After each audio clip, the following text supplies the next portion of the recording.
예, 오늘까지 4주간에 걸쳐서 씨 뿌리는 자의 비유의 말씀을 우리는 듣게 되고요. 이제 그동안에 한국 교회가 이 이단 때문에 어렵고 지금도 어렵고 또 앞으로도 상당히 어려울 겁니다. 그래서 급하게 이 씨 뿌리는 자의 비유의 말씀을 좀 전하게 되었고, 아마 이제 다음 주부터서는 이제 그 성령의 9가지 열매 가운데 제가 설교하지 못했던 자비부터서 설교를 하게 될 텐데, 이제 기회가 된다면 아마도 이 예수님의 비유에 대해서 2년에서 한 3년 정도 아마 전하지 않겠나 싶은데요. 왜냐하면 이 복음서에 나와 있는 이 어떤 비유만 해도 굉장히 많아서 그 분량적으로 얘기하면 2년에서 3년 정도는 아마 공부를 해야 될 겁니다. 그건 나중에 기회가 되면 하기로 하고요. 어쨌든 오늘까지 씨 뿌린 자의 비유를 마무리하고 조금 좀 더 여기는 해야 되는데 뭐 그냥 넘어가도 되지 않겠나 싶어서 이제 오늘까지 마무리를 하고, 다음 주부터는 이제 성령의 9가지 열매 가운데 자비적인 이제 부분을 공부하려고 합니다. 이것도 굉장히 중요한 부분이고, 일전에 제가 몇 번 설교를 했기 때문에 이제 마무리를 좀 하고 또 다른 성경을 좀 공부하려고 합니다. 그래서 이 성령의 9가지 열매는 그 예수님의 성품이기 때문에, 또 하나님의 성품이기 때문에 굉장히 중요한 겁니다. 결국은 우리 신앙생활을 하는 데 있어서 이 마무리는 성령의 9가지 열매를 맺는 쪽으로 마무리가 돼야 되거든요. 그래서 이제 중요합니다. 그래서 이 부분은 이제 좀 다루어야 될 것 같고, 그리고 나서 이제 요한계시록을 좀 공부해보고, 물론 좀 다른 데서 할 수 있겠습니다만은 그렇게 좀 정리를 해보려고 합니다. 오늘은 이제 이 씨 뿌린 자의 비유 마무리입니다. 마무리여서 정리를 하려고 하고 결론적인 부분입니다.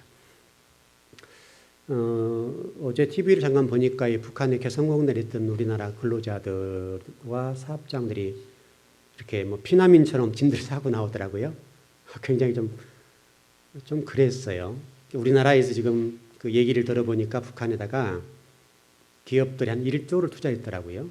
1조를 투자했고, 한 거의 80에서 90개 회사가 그쪽에다 이렇게 투자하고 그 협력업체까지 합치게 되면 굉장히 많더라고요. 그래서 최소한 1조 정도 투자가 됐는데 회수가 안 되죠. 뭐 여러 가지 어려움이 있습니다. 이런 것과 더불어서 지금 굉장히 조금은 지금 북한이 조용해졌습니다만은 그동안에 북한에서 계속해서 이제 우리 전쟁을 운운하고 그렇게 좀 되어가고 있고, 지금 뭐 세계의 여러 가지 뉴스에 보면 우리나라가 지금 마치 전쟁 속에 있는 것처럼 지금 계속 나오고 있거든요. 그만큼 심각해요. 근데 여러분들과 저는 아무렇지 않죠. 저와 여러분 지금 아무렇지 않다는 것이 신기한 일이고 이게 기적입니다. 이 부분을 지금 우리가 오늘 본문과 좀 연결시켜서 좀 말씀을 전해보려고 합니다. 우리가 또 한 가지 이 시간에 생각해야 될 것은, 이렇게 지금 북한에서 연일 전쟁을 운운하고 뭐 완전 남을 어떻게 해버리겠다 이제 이렇게 나오게 되고, 그럼에도 불구하고 우리가 지금 내성이 생겼죠. 워낙 많이 들었으니까 내성이 생겼는데, 이 영적인 문제에 관해서도 우리가 이런 부분과 좀 비슷한 부분이 있지 않겠냐. 우리가 하나님 말씀을 좀 들어도 한국 교회가 그러잖아요. 요즘 뭐 이단이 설치고 난리를 쳐도 그냥 우리 교회만 보호받으면 되고 우리 성도 빼앗기지 않으면 되고, 이 정도 수준에 머물렀단 말이죠. 정말 한국 교회가 왜 이렇게 됐는가, 왜 이단이 이렇게 좀 득세를 하고 있는가. 우리 지난 금요일 조금 우리가 좀 말씀을 배웠지만은 그 가라지 비유 있잖아요. 이 가라지와 같은 역할을 하고 있는데, 그렇다면 왜 하나님이 그러냐, 이제 이렇게 우리가 좀 봐야 되는데, 여러 데는 관심이 없고 우리 성도 보호하고 교회만 보호하고 그들은 지옥 가든지 말든지 관계없다, 이제 이렇게 가니까 좀 안타까운 것이죠. 분명히 이런 과정들을 통해서 하나님은 우리에게 말씀하신 거 있을 것이고, 또 한국 교회가 지금 왜 이렇게 지금 어려움을 겪고 있고, 세상 사람들에게 이런 어떤 뭐랍니까, 좀 교회가 좀 제발 교회 좀 다와다고 이렇게 얘기를 하고 듣고 있는 상황까지 갔는데, 우리가 지금 세상 사람을 변화시키고 그들의 복음을 전해서 하나님의 사람들 만들어줄 우리가 오히려 거꾸로 세상 사람들이 니들 좀 성도다운 성도님 되어. 이런 얘기를 들을 정도로 지금 이렇게 됐냐 이거죠. 이런 생각을 해보면 정말 막 마음이 너무너무 아픈 거예요. 그래서 제가 그 성령 9가지 열매 지금 설교를 마무리를 정리하고 있는데, 설교를 준비하면서 이런 설교를 해봤었어요. 최근에 보니까 여러분 싸이란 사람이 대단하더만요. 싸이란 사람이 유튜브 같은 데 보니까 9일 만에 2만 분의 사람들이 접속을 하고 그랬더라고요. 그러니까 그래 보는데 제 설교가 유튜브 올라가는데 보니까요. 이게 너무너무 창피한 거예요. 그래서 어떤 경우는 제가 지금 최고 많이 올라간 것이 한 200개 좀 넘어간 거, 200사람 들어와서 제 설교를 이렇게 봤거든요.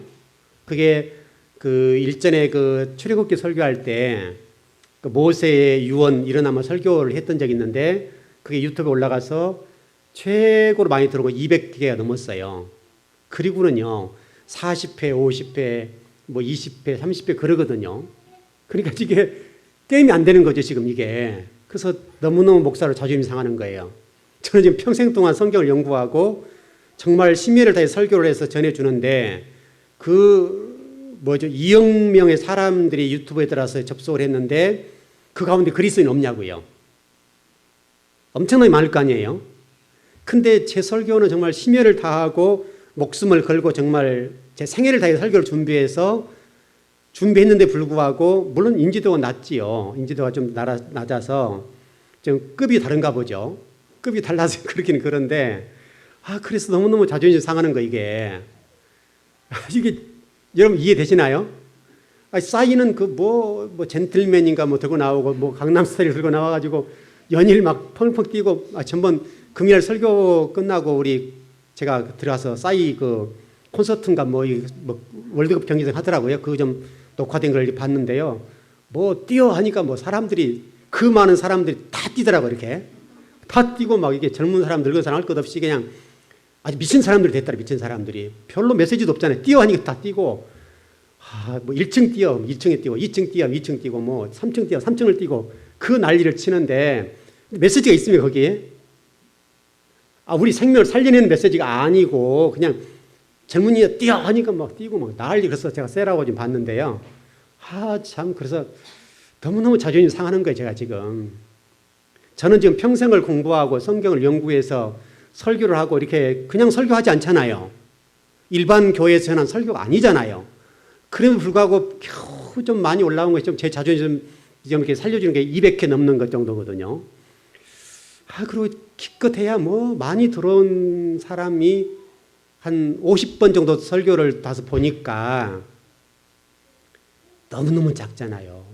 그리고 제가 지금 이번 주 지금 40 몇 번 나갔죠. 설교가 지금 42번째인가 지금 우리 다바르 성경 공부를 했잖아요. 다바르 성경 강좌 42번째까지 나갔는데, 우리 순철 형제가 지금 아마 금요일 날라서 올린 것 같은데 10 몇 회 올라갔다 13인가 올라갔더라고요.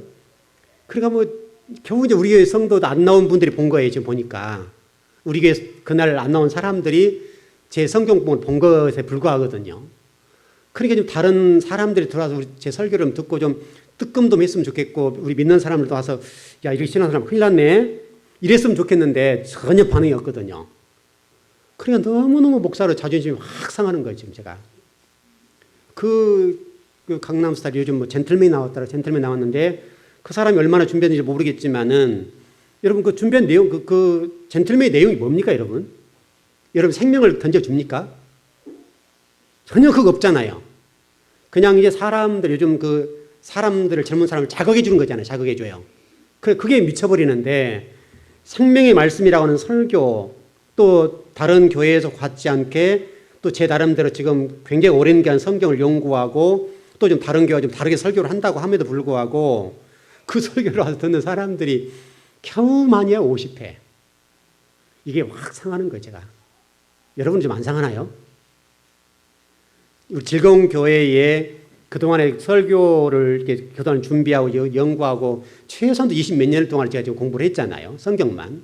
그렇게 설교하는 목사의 설교를 다른 사람들이 와서 들어보고 이게 뭐 접속해서 보고 하는 것이 겨우 좀 많아야 50회 체면 좀 살려주는 쪽이잖아요.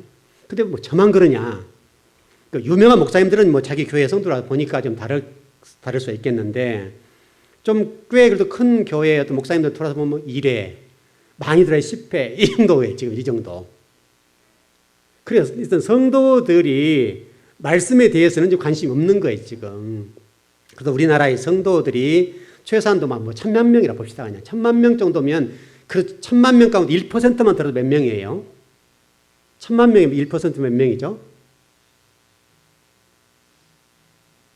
한 100만 명 되나요? 10만 명? 10만 명. 10만 명 정도라도 좀 들어와요. 적어도 최소한도 좀 하나님의 자녀다운 사람으로 살아가는 성도가 그 정도는 안 되겠냐 이거예요. 최소한도. 그렇다고 한다면 그 정도라도 좀 들어와서 좀 이렇게 내 영혼을 살려주네 이렇게 했으면 얼마나 좋냐고요. 물론 제가 값이 얼마 안 나가서 그래요. 지금 브랜드 가치가 좀 높지 않아서 그런데 참 안타깝긴 안타깝죠. 그래서 제가 지금 그 성령의 9가지 열매를 준비하면서 너무 자존심 상해가지고 그 설교를 좀 준비해도 오늘 또 설교가 좀 나오긴 나왔는데 너무너무 기분이 팍 상하는 거예요, 제가. 여러분도 뭐 지금 오늘 설교를 듣지만은 그 싸이의 그 젠틀맨만 못 하나요? 정말 이게 참 너무너무 기분이 팍 상하는 거예요, 제가. 그 젠틀맨보다 훨씬 많은 시간 동안에 제 인생을 투자하고 제 인생을 올인했잖아요. 그 사람은 돈 벌기 위해서 하는 것이지만 저는 여러분의 영혼을 살려주기 위해서 그동안에 제 인생을 다 투자하고 제 사생을 완전히 포기했잖아요. 제 인생 자체를 완전히 포기하고 성경을 연구하고 공부하는 쪽에만 제 인생을 올인하고 완전히 거기에만 올인해서 설교를 하는데 불구하고 이렇게 됐으니까. 그래서 우리 교회 막 성도들이 막 몰려와서 목사님 말씀 들읍시다. 공부 좀 가르쳐주세요. 이렇게도 안 하고. 그냥 그런 게 없단 말이에요, 지금. 그러니까 막 이렇게 막 상하는 거예요, 제가. 그래도 제 설교가 또 성경을 연구하는 쪽에서는 꽤 이름이 나 있고 좀 많이 그러긴 그런데 그렇다고 한다면 와서 좀 들어보기라 해야 할 거 아니에요. 그것도 없다고, 그것도. 그러니까 이게 관심이 없는 거예요. 요즘 성도들은 그냥 줬어 하면 되고 그냥 예배 와서 드리면 끝나면 되고 그냥 교회 왔다 오늘 다 했다 이러면 되는 정도지 하나님이 나에게 뭐라고 말씀하는가 그런 전혀 관심이 없는 거예요. 최소한도 우리 즐거운 교회만큼은 그러지 않았으면 좋겠어요. 우리가 지금 소수의 정예 요원들만 훈련시켜 가는데 제가 오늘 여러분 주보의 머리글에 그런 걸 두고두고 자랑이 되는 교회 세우기 4번째잖아요. 그래서 지금 어떤 분이 글을 좀 올렸길래 제가 좀 글을 좀 이렇게 퍼와서 좀 글을 이렇게 여러분이 적어드렸는데 정말 우리 즐거운 교회가 정말 이 시대에 교회다운 교회였으면 좋겠어요. 성도가 많이 모이는 것보다 더 중요한 것이 성도들이 하나님 말씀에 무장하고 교회가 무장되어서 교회다운 교회. 하나님이 좀 어떤 기뻐하시고 관심을 둘 만한 그런 교회. 또 영적으로 무감각하지 아니하고 좀 영적인 긴박감을 가지고 우리 영혼을 좀 생각해보고 우리 미래를 좀 생각해보고 내 죽음 이후를 생각해보고 신앙생활 성도들이 모여들었으면 좋겠어요. 여러분만이라도. 오늘 여러분 19절을 보세요. 뭐라고 되어 있어요? 아무나 천국 말씀을 듣고 깨닫지 못할 때는 악한 자가 와서 그 마음에 뿌려진 것을 빼앗나니 이는 곧 길가에 뿌려진 자요. 이렇게 출발하잖아요. 오늘 쭉 설명해 나간다고요. 이 말씀을 여러분 생각해보면 이런 거거든요. 여러분 그 창세기 19장 한번 보십시다. 19장 12절에 14절. 지금 똑같은 말씀이에요. 똑같은 말씀. 창세기 19장 12절에 14절이에요.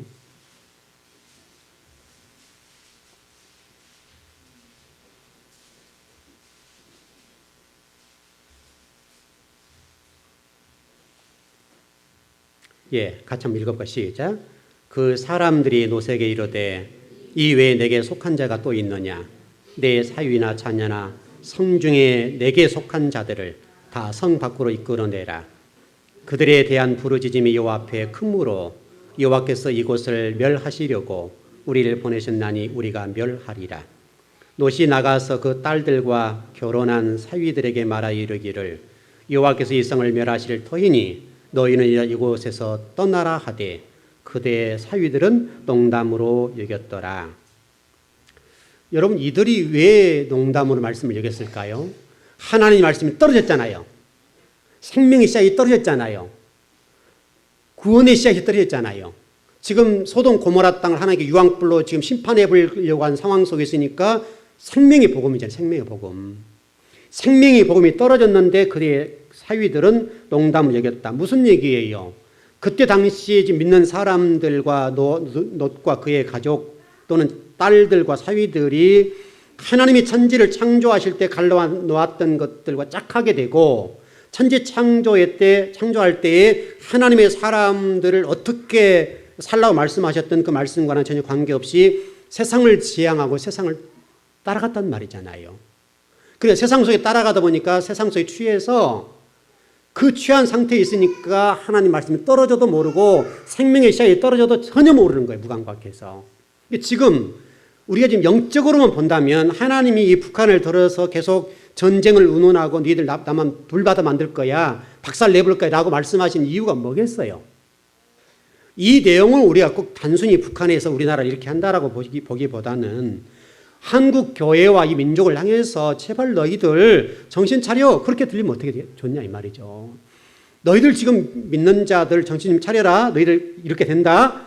이렇게 지금 우리 하나님 말씀하신 걸 듣는다 한다면 우리가 지금 각성할 수가 있겠고 이런 상황으로 갈 수 있다. 하나님 말씀이 생명의 말씀이지 않냐 이거예요. 우리가 지금 너무 하나님 말씀과 하나님의 사람들 그리스도인들이 말씀을 받고 있음에도 불구하고 예배는 드리고 있지만은 전혀 하나님 말씀에 대해서 영향력을 받지 못하고 그 말씀이 내 삶 속에 들어와서 그 말씀이 나에게 지배를 하지 않잖아요. 말씀이 떨어져도 말씀을 내 삶 속에 이렇게 간직하지 않고 그냥 한결 흘리고 쫙 통과시켜버리잖아요. 그러니까 말씀을 듣고 통과시키니까 말씀이 우리 가슴 속에 내려오질 않는 거지 지금. 그러니까 말씀을 듣기는 듣지만 농담으로 여긴 것과 똑같은 상황인 거예요 지금 한국 교회가. 한국 교회, 특별히 우리 즐거운 교회가 말씀이 선포되고 있다 하더라도 여러분들이 만일에 그 말씀들을 듣는 순간에 쫙 뽑아내버리면 무슨 유익이 있냐 이것도 똑같다 이 말이죠.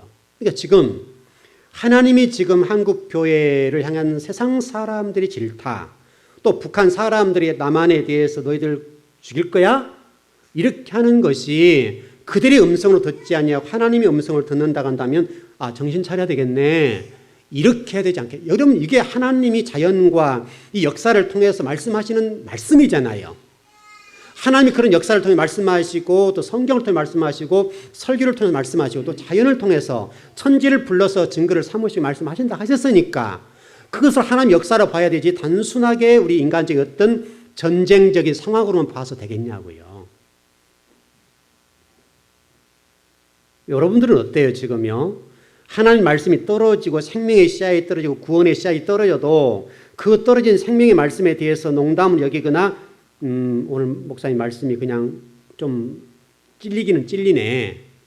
이 정도 수준에서 머물러 버리고 찔린 가슴을 그냥 안고 그냥 이렇게 가면 되지 뭐. 이 정도 수준이라고 한다면 찔린 게 무슨 상관이 있냐고요 우리에게. 그럼 주님이 주의 종들을 통해서 말씀하신 자연을 통해서 말씀하신 천지 만물을 통해서 말씀하신 말씀이 우리에게 아무것도 아닌 거예요. 그러니까 이 창세기 19장에 나와 있는 오늘 그 창세 시대의 롯과 그 가족들 또는 소돔 고모라 땅에 하나님의 심판의 말씀을 선포하고 구원의 메시지를 선포함에도 불구하고 지금 현재 우리 영적인 모습과 우리 성도들의 모습, 한국교회의 모습과 그리스도의 모습 속에 진리가 떨어져 생명의 말씀이 떨어져도 그 말씀이 구원이 되지 못하고 생명이 되지 못하는 것은 그게 복이 되지 못하고 우리에게 하나님의 말씀으로 들리지 않는 것은 우리의 사고와 생각들과 의식 구조가 완전히 세상에 속해서 세상 사람화되어 있기 때문에 그런 것 아니냐 이거예요. 우리 조금이라도 깨어있거나 조금이라도 하나님의 음성이 들려지고 깨달아지고 한다면 어찌 우리가 이렇게 할 말씀이 떨어짐에 불구하고 말씀을 농담으로 여기고 말씀을 듣긴 듣지만 그 말씀들을 전혀 내 삶 속에 적용하지 못하고 살아갈 수 있겠냐고요. 그 베드로후서 2장 5절에서 9절의 말씀 보니까 이제 그 말씀을 설명을 해놨는데 바로 소돔 고모라에 관해서 설명해놨거든요. 소돔 고모라 땅에 대해서 설명해놨는데 그 부분을 분명하고 아주 현재 우리 그리스도인들에게도 그 내용과 노아 홍수 사건과 같이 곁들여서 우리 지금 현재의 신앙인들에 대해서 경성하고 깨어서 근신하고 그 과거의 그 내용들 노아의 홍수와 소돔 고모라 땅의 그 하나님의 심판을 했던 그 내용들을 우리 지금 그리스도인들이 그대로 지금 바라는 거예요. 현재 지금 우리가 살아가고 있고 지금 이 베드로 교회 그 교회를 향해서 지금 현재 우리 한국 교회를 향해서 또 우리 즐거운 교회들 여러분 성도를 향해서 노아 홍수 때 사건과 하나님의 심판과 또는 유황불을 내려서 소돔 고모라 땅의 하나님의 심판의 내용들을 그때로 보지 말고 지금으로 보라는 거예요. 지금 하나님은 지금도 너희들에게 이렇게 할 수 있으니까 좀 봐라. 그래서 베드로후서 2장 6절에 보니까 뭐라고 되어 있냐면요. 소돔과 고모라 성을 멸망하기로 정하여 재가 되게 하사 후세에 경건하지 아니한 자들에게 본을 삼으셨다. 경건하지 않는 후대들에게 본을 삼기 위해서 이 베드로후서의 기록이 났다는 거예요. 그리고 이 소돔 고모라 땅이 심판했던 것은 단순히 그것을 심판할 목적이 아니라 후대들에 대한 심판, 다시 경성하지 못하고 경건하지 못한 하나님과 짝하지 뭡니까? 하나님과 하나 되지 못한 성도들을 향한 하나님 메시지라는 거예요. 이 부분을 고린도전서에는 뭐라고 되어 있습니까? 거울과 경계다. 거울과 경계. 그 노아 홍수 사건과 소돔 고모라 땅의 사건 또는 바벨론의 포로의 사건 또 애굽에서 이런 모든 삶들은 결국은 저와 여러분들을 깨우기 위한 것들이잖아요. 만일 그것이 저와 여러분을 깨우는 말씀이 아니라면 무슨 필요가 있냐고요. 성경을 기록할 필요가 뭐가 있겠어요. 소돔 고모라 땅에 심판했던 그 심판이 무슨 의미가 있겠냐고요. 그러니까 우리 주님이 오실 때에 저와 여러분들을 심판하신다는 것을 설명해 놓은 거잖아요. 그거는 노아 홍수 사건과 더 나가서 소돔 고모라 땅에 그 유황불을 내려지는 사건은 지금 우리 하나님께 마지막 백보자 심판하실 때에 모든 사람 다 부활시킨 다음에 마지막 심판한 사건을 설명하는 거잖아요. 여러분과 제가 만일에 이 노세 사위들처럼 하나님 말씀을 농담으로 여긴다면 어떻게 되겠어요? 그래서 여러분 그 성경에 보니까 이렇게 되어 있거든요. 하나님께서 그 창세기에 지금 설명이 되어 있는데 그 19장 20일 여러분 지금 19장에 펴 놓으셨나요? 창세기 19장 22절을 보십시오. 제가 한번 읽어드리겠습니다. 그리로 속히 도망하라. 내가 거기 이르기까지는 내가 아무 일도 행할 수 없노라 하였더라. 그러므로 그 성읍 이름을 소알이라 불렀더라. 좀 잘 보십시오. 그리로 속히 도망하라. 내가 거기 이르기까지는 내가 아무 일도 행할 수 없노라. 하나님이 천지를 창조하시고 만왕의 왕이시고 이 세상의 주인이신데 롯과 그의 가족들을 구원해내는 것, 이 부분 지체되니까 하나님이 하나님의 일을 못한다는 거예요. 이 아버지의 안타까움을 여러분 느끼시나요? 우리 그리스도인들이 특별히 오늘 여러분 예배드린 여러분들이 하나님의 나라를 세워나가는 일에 초석이 되고 이력을 감당해야 되겠는데 여러분들이 하나님의 사역을 맡고 있다면 어떻게 되겠어요? 내가 맡고 있다. 하나님이 하실 일들을 나 때문에 내가 지금 정신을 차리지 못하고 신앙적으로 깨어있지 못하니까 나 때문에 하나님 나라가 막히고 나 때문에 하나님의 사역이 중단되어 있다면 어떻게 되겠어요? 그 말씀 아닌가요? 내가 아무 일도 행할 수 없노라. 아무 일도 행할 수 없다는 거예요.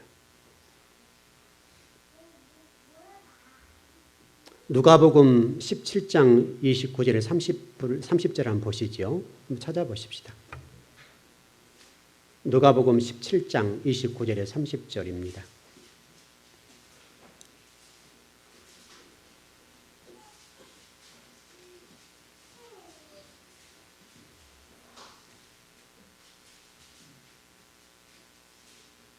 예, 같이 한번 시작. 롯이 소돔에서 나가던 날에 하늘로부터 불과 유황이 비오듯 하여 그들을 멸망시켰느니라. 인자가 나타난 날에도 이러하리라. 주님이 오실 때에도 소돔 고모라 땅에 불과 유황이 비오듯 하는 것처럼 된다. 그래서 여러분 베드로서에 보게 되면 우리 주님이 오실 때 상황을 설명해 놨는데 불로 심판한다. 그렇게 되어 있지 않습니까? 불로 심판한다고 된 모습과 소돔 고모라 땅과 똑같다고요. 여러분 최근에 뭐 중국이나 기타 여러 나라들에서 좀 뭐 우리가 상상할 수 없는 일이 막 벌어지죠. 갑자기 뭐 지진이 일어나거나 뭐 집이 막 무너져 버리거나 또 기근과 가뭄으로 수많은 사람들이 좀 죽어가죠. 좀 그렇습니다. 지금 성경이 우리 마태복음 24장에서 말씀하고 있는 것처럼 처처에서 기근과 지진과 전쟁이 일어나게 될 것이다. 말씀하고 있는 것처럼 지금 그렇게 되어져 가고 있다고요.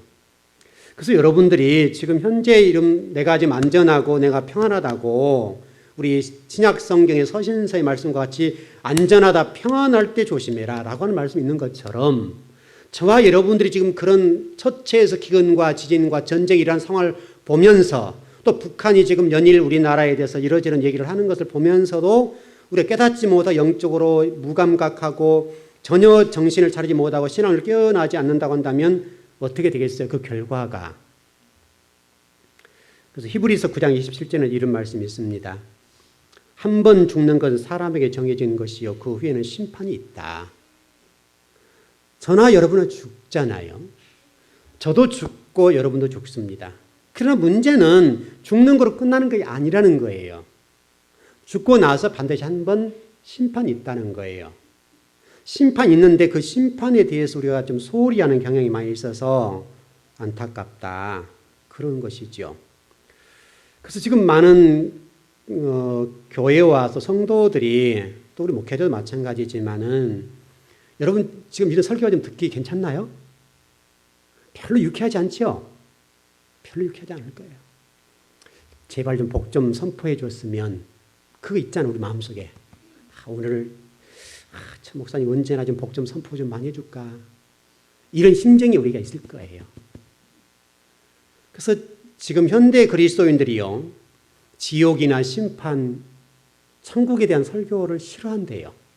그래서 강단에서 이런 종말이나 심판에 대한 설교를, 지옥에 대한 설교를 안 해버리는 거예요, 이제는. 왜냐하면 성도들이 듣기 싫어하니까. 여러분, 듣기 싫다고 설교가 안 돼서 그냥 해결될 것 같으면 얼마나 좋겠습니까? 근데 요즘 현대 그리스도인들은 종말적인 설교나 심판이나 지옥에 관한 설교를 싫어해요. 그래서 목회자를 또 안 해주는 거니까. 그래 듣기는 좋을지 모르죠. 듣기는 좋을지 모르고 당장에 그냥 좋을 수 있지요. 그러나 문제는 여러분들이 그렇게 준비하지 않고 그런 메시지를 듣지 않고 말씀을 듣지 않다가 오늘 갑자기 주님이 오신다면 어떻게 하겠어요? 심각한 얘기잖아요. 어떤 것보다 중요한 것이 여러분의 미래잖아요. 미래. 종말의 문제잖아요. 이 강단의 문제가 그렇게 중요하잖아요. 종말의 문제가. 여러분 예수님이 이 땅에 오셔서 선포한 내용이 뭐예요? 니들 복받아라 그런 설교했나요? 그렇게 설교를 안 했다니까요. 여러분 성경 복음서 사복음서 읽어보십시오. 너희들 예수님 나 믿으면 복받아 이런 설교를 안 하셨다니까요. 안 하셨어요. 한마디도 안 하셨어요. 그냥 오히려 독사의 새끼들 이렇게 설교했죠. 바리새인과 서기관들 대제사장을 보면서 그냥 불을 품고 막 욕을 하시고 성전을 뒤엎으시고 얼마나 막 분노를 쏟아 부으셨습니까? 그래서 요한계시록 20장 10절에 보니까요. 이런 말씀이 있네요. 또 그들을 미혹하는 마귀가 불과 유황못에 던져지니 거기는 그 짐승과 거짓 선지자도 있어 세세토록 밤낮 괴로움을 받으리라. 거짓 선지자들. 여러분 에레미야 시대도 그러지 않았습니까? 에레미야나 이사야 선지자 시대에 누가 득세해 있습니까? 누가 힘이 더 있었냐고요? 참 선지자가 그랬습니까? 거짓 선지자가 더 많았고 힘이 누가 셌습니까? 지금 한국교회에 힘께나 쓴다는 목사님들이 누가 더 많냐고요? 어떻게 하면 성도 영혼은 물론 꼭 그러게 하겠습니까만은 꼭 이제 그렇게 설교를 한다면 내 교회에 많은 성도들이 모여서 들어서 내 이름이 높아진 것이 많은 쪽에 있지 않냐 이거죠. 그렇게 이제 설교를 하면 조금 그러긴 그런데요.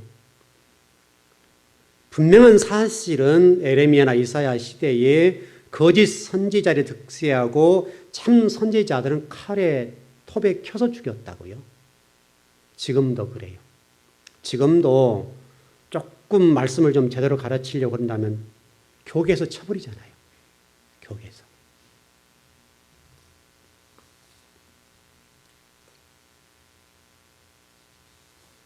그 계시록 20장 10절에 15절에 보니까요. 그 마지막 심판의 광경을 쭉 설명해 놨는데 여러분 시간이 없어 좀 다 읽지 못하겠는데 한번 읽어 보십시오. 계시록 20장 1절에 15절인데 집에 가서 한번 읽어 보시라고요.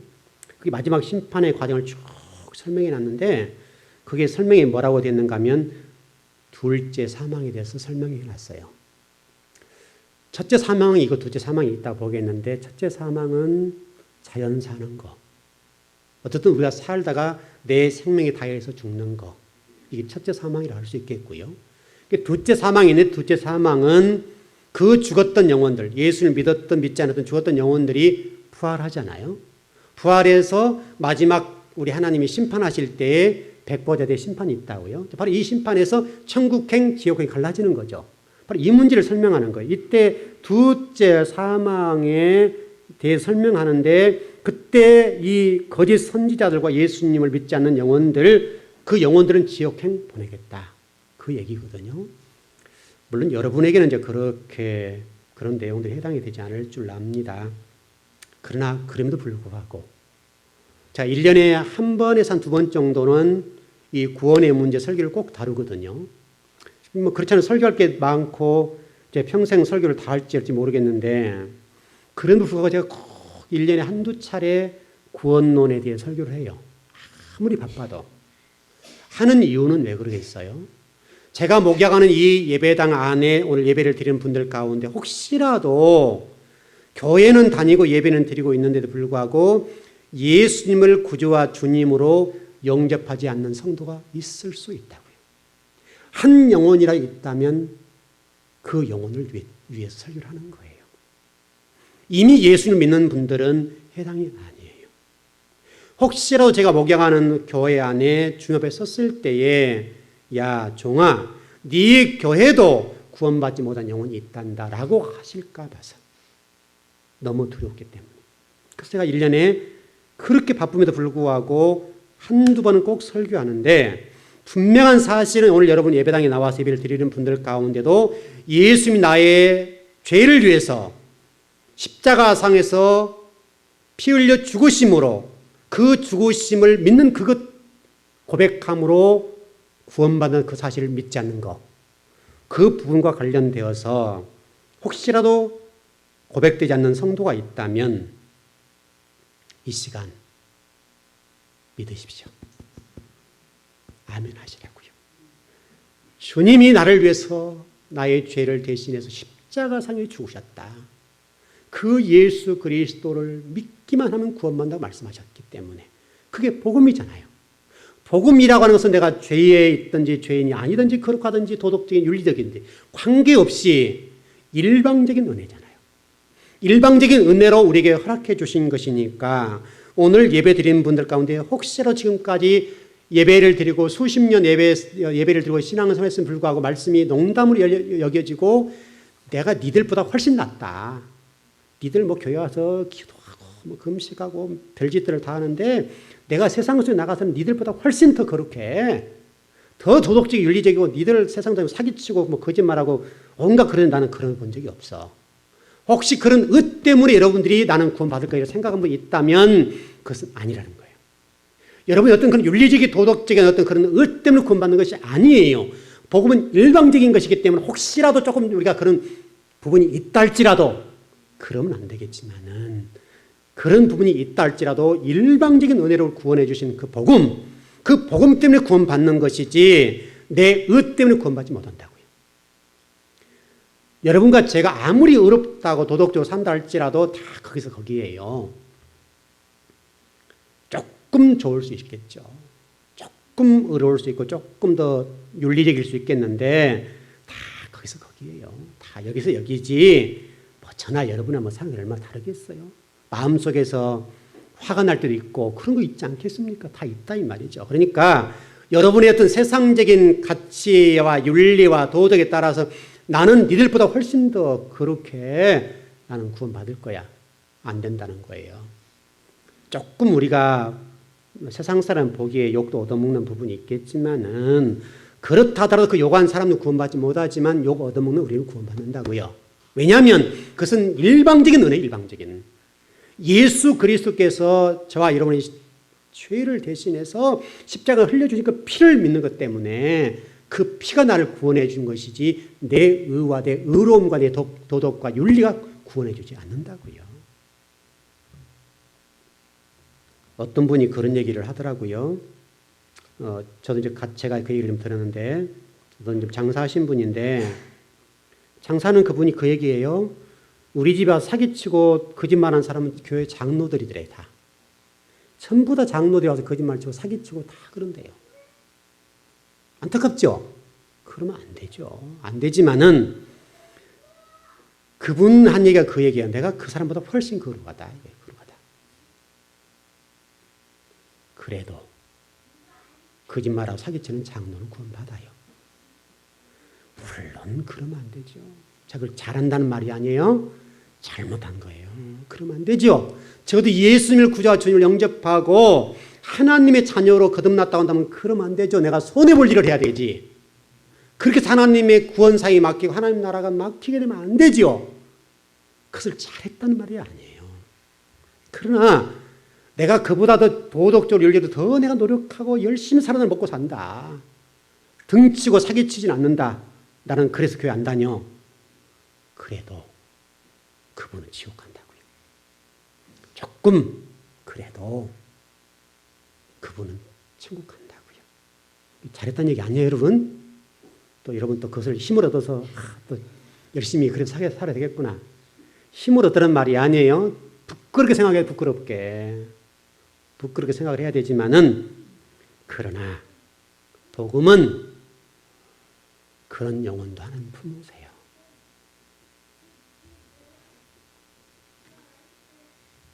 오늘 여러분 예배를 드리시면서 어떤 생각들 하시는지 모르겠습니다. 여러분, 이런 영혼이 길밭이랍니다. 길가에 떨어진 바로 그 밭과 같은 것이라는 거예요. 좀 속도를 내서 두 번째를 빨리 가야 되겠습니다. 시간이 없으니까 두 번째를 좀 빨리 갑시다. 간략간략 정리를 할게요.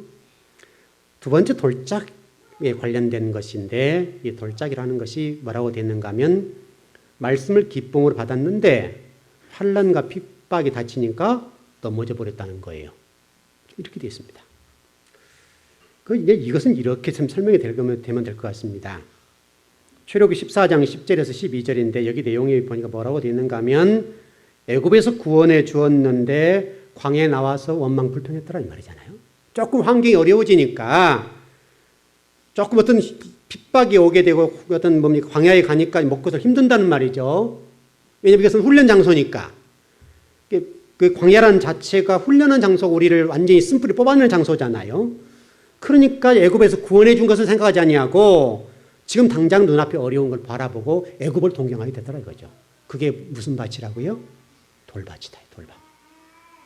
여러분 혹시 어떤 어려운 문제, 힘든 문제 있습니까?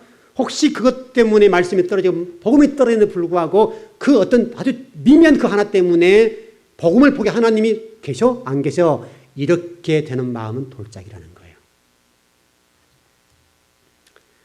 여러분 제가 지난 금요일 설명했던 것처럼 가라지라고 하는 것은 하나님께서 저와 여러분을 위해서 뽑으라고 준 것이 아니라 나의 유익을 위해서 심어놓은 거예요. 물론 사단이 심었다라고 되어 있지만은, 그러나 하나님이 그것을 원어에서는 뭐라고 되어 있냐면 허용하다, 용납하다, 용서하다는 뜻이 있단 말이죠. 그러니까 하나님이 이 가라지를 사단이 물론 심었지만은 용서해 줬다는, 용서해 줬어요. 용납했다는 용납. 받아들였다요. 무슨 얘기냐면 저와 여러분의 신앙을 위해서 그 가라지를 하나님 허락하신 거예요. 그러니까 공중에 새 하나도 하나님이 허락하지 않으면 떨어지지 않는 것처럼 그것까지도 하나님 역사예요. 왜 그런가 하면 우리의 거룩함을 드러내기 위해서 가라지를 심어놓은 거예요. 그래서 우리를 훈련하고 그 가라지가 나에게 쓴뿌리를 뽑아내고 훈련해서 단련해서 나의 죄악되고 세상적인 걸 뽑아내고 거룩하고 성별되게 하기 위한 훈련 도구라는 거예요. 이게 광야라고 하는 게 그런 거예요. 여러분, 교회가 그런 거 아니에요? 교회가 뭐냐면 우리 영혼 속에, 우리 생각과 의식 구조 속에 깊이 뿌리 박혀 있는 세상적인 것을 뽑아내는 장소잖아요. 이 광야 학교니까 그게 여러분 돌밭입니다. 세 번째, 가시떨기인데요. 이 문제는 이렇게 설명이 되었네요.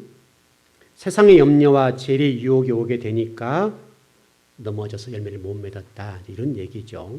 그래서 제가 이번에 다바르 강좌하면서 하나님 보시기 좋았더라, 그 설명을 드렸죠.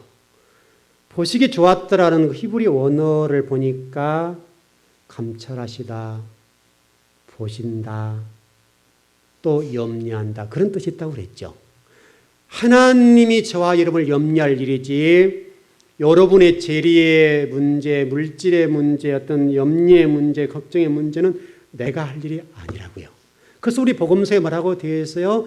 내일 일은 내일이 염려할 것이요. 여러분이 염려할 문제가 아니라고요. 여러분의 어떤 물질적인 고통이 있을 수 있고, 때로는 염려가 있을 수 있고, 때로는 걱정거리가 있을 수 있겠는데, 그것은 믿음의 사람이 할 일이 아니에요. 여러분의 어떤 근심이 있을 수 있잖아요, 인생을 살아가면서. 그러나 그것은 여러분을 더 거룩하고 성별하기 위한 하나의 도구라고요. 도구. 하나님 보시기에는 우리가 어떤 어려운 문제가 있는 그것이 좋은 거예요. 왜냐하면 그것은 아버지가 염려하고 근심할 일이지 내가 근심할 일이 아니라고요.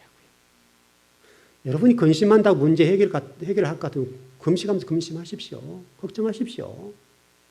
여러분이 걱정하고 염려해서 문제가 풀어지고 복을 받을 것 같으면 백날이라도 해야죠. 그러나 여러분이 염려하고 근심한다고, 걱정한다고 해결됩니까?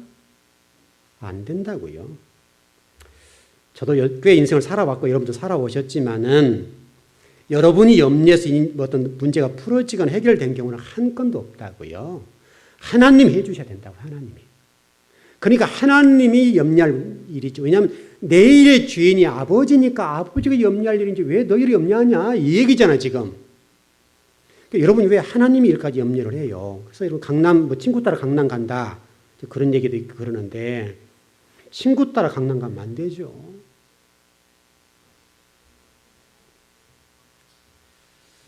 제가 이 교회 개척하고요, 이제 참 물질적으로 좀 어려웠지 않습니까? 어려웠는데 잘 아는 어떤 분이 저한테 그런 얘기해요. 목사님, 저는 생각해서 한 얘기예요. 목사님, 제가 다니는 회사에 목사님들, 장로님들 수두룩 한데 왜 목사님 그 물질적 고통받고 그러세요? 우리 회사 나와서 일 좀 하세요. 그 얘기를 하셨어요. 솔깃한 얘기죠. 많은 목사님 나와서 한다는 거예요. 그래서 많은 목사님들이 교회 개척하고 뭐 교회 힘드니까 와서 사모님도 하고 목사님도 하고 장로님들도 하시는데 돈들 많이 벌어간대요. 그래서 목사님도 제발 좀 하시라고. 그래서 제가 그랬죠. 저는 안 해요. 그랬어요. 안 한다고 그랬죠. 저는 그게 답이라고 봤어요. 목사는 목사의 자리가 있고 장로님은 장로님 자리가, 성도는 성도 자리가 있는 것이지, 조금 어렵다고 어려운 일들 때문에 제가 나가서만 일을 한다면 저는 평생 일해야 된다고요. 아마도 지금 뭐 보나마나 뻔할 겁니다. 저는 지금 계속해서 그냥 밀고 나왔고, 아무리 힘이 들어도 어렵고 밀고 나왔고, 어떤 목사님들은 좀 힘드니까 뭐 택시 운전도 하고 뭐 사업도 하고 뭐 장사도 하고 그러거든요. 근데 그분들은 지금도 어려울 거예요. 보나마나 뻔해요. 아마 여러분들 제가 그런 얘기를 좀 드렸습니다만은, 제가 이제 후배들이나 동료 목사님들 가운데 개척한 분이 많이 계시는데 저를 별로 안 좋아해요. 저한테 이제 자문을 구하잖아요. 제가 개척을 2번 해봤으니까 자문을 구하는데, 자문 구하면 제가 이렇게 얘기하거든요. 목사님, 어떤 목사님들 어떤 교회에서 후원받는 거, 어떤 뭐 친척이 후원받는 거 주는 것들 다 끊어버려. 이렇게 얘기하거든요, 제가. 여러분 듣기 좋겠어요, 싫겠어요? 다 싫죠. 어떤 분은 그런 얘기해요. 자기 엄마, 아빠, 부모님에게 뭐 장사를 해서 뭐 그 개척에 도와준다고 그래요. 끊으라고 그랬어요, 제가. 또 어느 날 왔더니 그런 얘기해요. 목사님, 우리 엄마, 아빠 뭐 시장에서 장사하시는데 불나버렸어요. 잘났네요. 그랬죠. 불나야죠. 불나야 목사님이 새로 이렇게 세워질 거 아니냐, 그 얘기를 했거든요. 이제 그런 얘기 하니까 이제 안 와버린 거죠. 여러분, 제가 제대로 가르쳐 준 거죠. 제가 개척해 보니까요, 노예를 의지할 것도 아니고 어떤 교회를 의지할 것도 아니고 어떤 분을 의지할 것도 아니고 어떤 분들은 교회도 건축해 준다고 하고 뭐 돈 다 주겠다 하는데 한 푼 안 주더라고요. 실질적으로 하니까. 제가 뭐 개척할 때 몇 분들 좀 재력가들을 아시는데 아분들이 그래요. 목사님 교회만 개척하시라고 제가 돈 다 드릴게요. 제가 교회 건축해 드릴게요. 10원도 안 주더라고요. 약속만 한 것은 다 공수표고 당장 돈만은 헌금한 게 훨씬 낫다니까요. 세상 의지하면 안 된다니까요. 여러분들이 아무리 재력적인 어떤 그런 염려, 재리 염려들이 있다 할지라도 누구 의지하지 말고 하나님 의지해. 하나님이 주인이고 하나님 내일의 주인이니까 그분이 허락하면 된다니까요. 그러니까 그분이 주시도록 하면 될 것 아니냐 이거죠. 굶다가 죽으면 여러분 순교 아닌가요? 어느 분이 그 얘기 하셨대요. 목회자가 성경 읽고 성경 공부하다가 죽으면 순교다. 저는 믿어요. 정말 저는 그랬으면 좋겠어요. 제가 이 자리에 설교를 하다가 하나님도 허락을 얼마나 하실지는 모르겠지만 제가 은퇴하고 또 이제 중간에 성경 세미나 할 수 있는 그런 터를 좀 만들어서 좀 준비를 하려고 그러는데 그런 자리를 하다가 제가 설교를 준비하거나 성경을 공부하다가 또는 많은 목회자들과 신학생들을 성경을 가르치다가 죽었다 합시다. 그보다 더 영광스러운 일이 어디 있어요? 저는 그러고 싶어요. 하나님 어떻게 하실지는 몰라요. 모르지만은 제가 성경을 공부하다가 탁 죽는다면 너무 귀하잖아요. 그 순교라고 순교. 주의 종들이 얼마나 성경을 공부하지 않고 성경을 읽지 않으면 성경을 공부하는 게 순교라고 하겠어요 지금. 안 읽는다니까요. 제가 별종이 별종. 여러분 결론을 정리합시다. 하나님이 여러분을 쓰신다고 하고 지금도 여러분 백성을 삼으셨으니까 그분 바라보세요. 그분이 인도하시면 그게 설령 사망이 음침한 골짜기로 인도한다 할지라도 거기에는 하나님의 뜻이 있고 거기 안에 하나님의 새로운 어떤 돌파구가 있을 거예요. 그 돌파구를 찾아가라고요. 하나님이 인도하신 대로 가면 될 거 아니에요. 그 길이 어렵고 고난의 길이고 가시밭길 할지라도 그 안에서 주님을 위해서 영광을 돌리면 될 것 아니냐 이거죠. 여러분 세상 염려, 근심, 걱정, 재리의 유혹, 물질들 또 어떤 사람들의 유혹 때문에 넘어지지 마시고 제발 하나님 보십시오.